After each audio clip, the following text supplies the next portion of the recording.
ഗുരുർബ്രഹ്മ ഗുരുർവിഷ്ണു ഗുരുർദേവോ മഹേശ്വര ഗുരു സാക്ഷാത് പരം ബ്രഹ്മ തസ്മൈ ശ്രീ ഗുരവേ നമഃ. അവതാരവരിഷ്ഠം തം സർവാനുഗ്രഹദായിനം നാരായണ ഗുരും വന്ദേ സർവമംഗളസിദ്ധയേ. ജയ നാരായണ ഗുരുപ്രിയേ ശിവഗിരീശ്വരി ശാരദേ ചതുരാസ്യാക്ഷി ശരചന്ദ്രമരീചികേ. ഓം ശ്രീനാരായണ പരമഗുരവേ നമഃ. ഓം ശ്രീ ശാരദാംബികായൈ നമഃ. ശ്രീ ഗുരു ശ്രീ ശാരദയും കൂട്ടായ്മയിലെ മുഖ്യ ആചാര്യന്മാർ, മുഖ്യ അഡ്മിൻ ശ്രീ അനിൽജി അവർകൾ, സഹ അഡ്മിന്മാർ, പ്രിയ ആത്മസഹോദരങ്ങളെ, കൊച്ചുമക്കളെ, എല്ലാവർക്കും എൻ്റെ വിനീത നമസ്കാരം. നമ്മുടെ കൂട്ടായ്മയിൽ മേടമാസത്തിലെ ചതയദിനം മുതൽ നടന്നു വരുന്ന പൂജാ സമർപ്പണം ശിവകുടുംബകം സീസൺ 2-ൻ്റെ 47-ാം ദിവസമായ ഇന്ന് പരബ്രഹ്മസ്വരൂപമായ ഭഗവാന്റെ അനുഗ്രഹത്താൽ ജനനീ നവരത്നമഞ്ജരി എന്ന കൃതിയിലെ 8-ാം ശ്ലോകം പൂജാ സമർപ്പണത്തിനായി എനിക്ക് അവസരം കൈവന്നിരിക്കുകയാണ്. ആദ്യമായി ഈ കൃതിയുടെ രചനയെക്കുറിച്ച് നമുക്കൊന്ന് നോക്കാം. ശിവഗിരി ശാരദാ മണ്ഡപത്തിന് തറക്കല്ലിടുന്ന സന്ദർഭത്തിൽ ഭഗവാൻ ശ്രീനാരായണ ഗുരുദേവൻ രചിച്ച ഒരു സ്തോത്രകൃതിയാണ് ജനനീ നവരത്നമഞ്ജരി.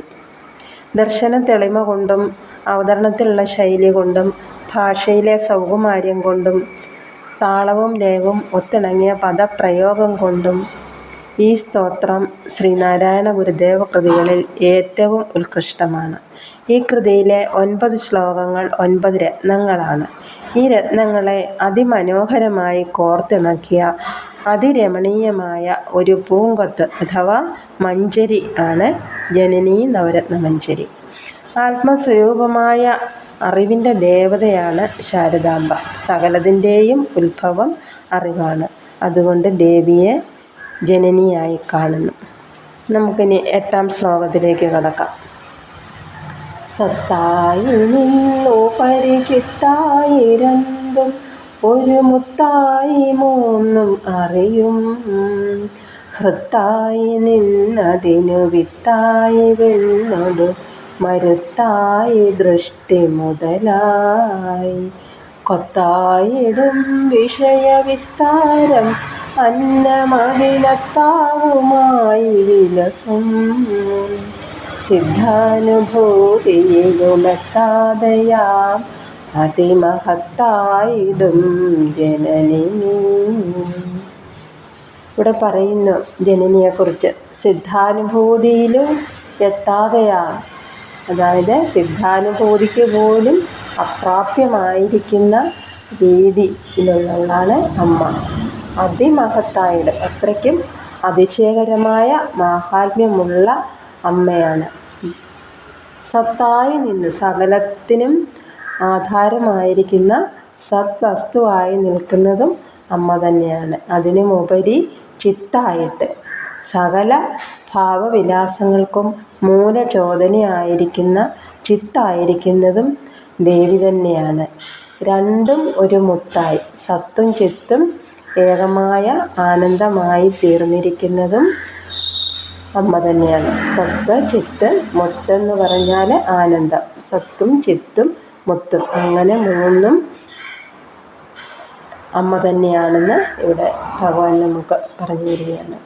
3 മറയും ഹൃത്തായി, സത്തിനെയും ചിത്തിനെയും ആനന്ദത്തെയും വകതിരിച്ച് കണ്ട് ആനന്ദിക്കുന്ന ഹൃദയമായിരിക്കുന്നതും അമ്മ തന്നെയാണ്. അതിന് വിത്തായി, ഇതിനെയെല്ലാം മൂലകാരണം വിത്തായിരിക്കുന്നത്, മൂലകാരണമായിരിക്കുന്നതും ജനനി തന്നെയാണ്. വിണ്ണൊടു മരുത്തായി, ആകാശം വായു തുടങ്ങിയ പഞ്ചഭൂതങ്ങളായി തീർന്നിരിക്കുന്നതും അതുപോലെ ദൃഷ്ടി മുതലായി ഇതിനെയൊക്കെ പ്രത്യക്ഷത്തിൽ കാണുന്ന ഇന്ദ്രിയങ്ങളായിരിക്കുന്നതും കൊത്തായിടും വിഷയവിസ്താരം അന്നം ഇന്ദ്രിയങ്ങൾക്ക് ഗോചരമായി തീരുന്ന അവസാനമില്ലാതെ പരന്നു കിടക്കുന്ന വിഷയങ്ങളായിരിക്കുന്ന ഭോഗ്യങ്ങളായിരിക്കുന്നതും നീ തന്നെയാണ്, അമ്മ തന്നെയാണ്. അതിന് അത്താവുമായി വിലസും ഇതിനെയൊക്കെ അറിയുന്നവനും അനുഭവിക്കുന്നവനും ആയിരിക്കുന്നതും നീ തന്നെയാണ്. ഇങ്ങനെ എന്തെല്ലാം വിശേഷ രൂപങ്ങളിലാണ്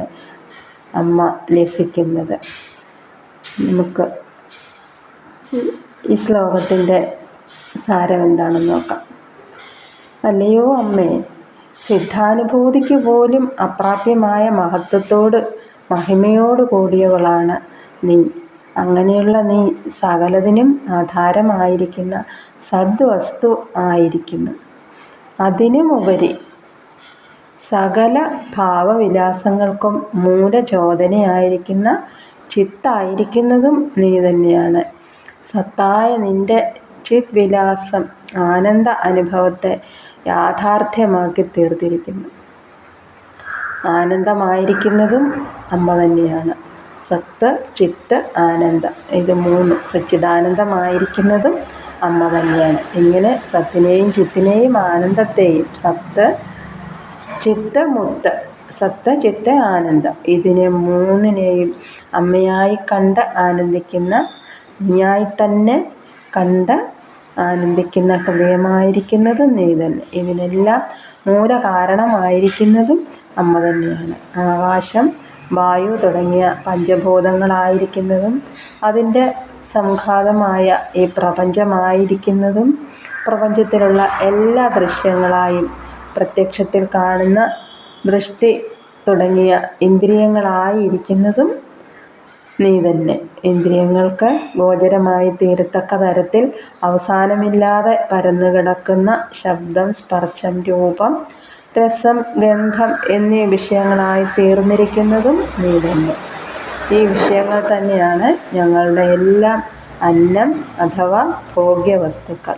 അതിൻ്റെയൊക്കെ ഭോക്താവായിരിക്കുന്നതും നീ തന്നെ. ഇങ്ങനെ എത്ര അപ്രമേയമായ തരത്തിലാണ് നീ എണ്ണിയാലൊടുങ്ങാത്ത വിശേഷ രൂപങ്ങളോടുകൂടി ലസിക്കുന്നത്. ഇതാണ് ഈ ശ്ലോകത്തിൻ്റെ അന്തരാർത്ഥം. ഇത്രയും നേരം എന്നെ ശ്രവിച്ച എല്ലാ ആത്മസഹോദരങ്ങൾക്കും നന്ദി പറയുന്നു. എല്ലാവർക്കും ഭഗവാന്റെ അനുഗ്രഹം ഉണ്ടാകട്ടെ എന്ന് പ്രാർത്ഥിച്ചുകൊണ്ട് എൻ്റെ ഈ വാക്കുകളെ ഭഗവത് തൃപ്പാദങ്ങളിൽ സമർപ്പിക്കുന്നു. നന്ദി, നമസ്തേ. ഗുരുദേവ ധർമ്മം ജയിക്കട്ടെ.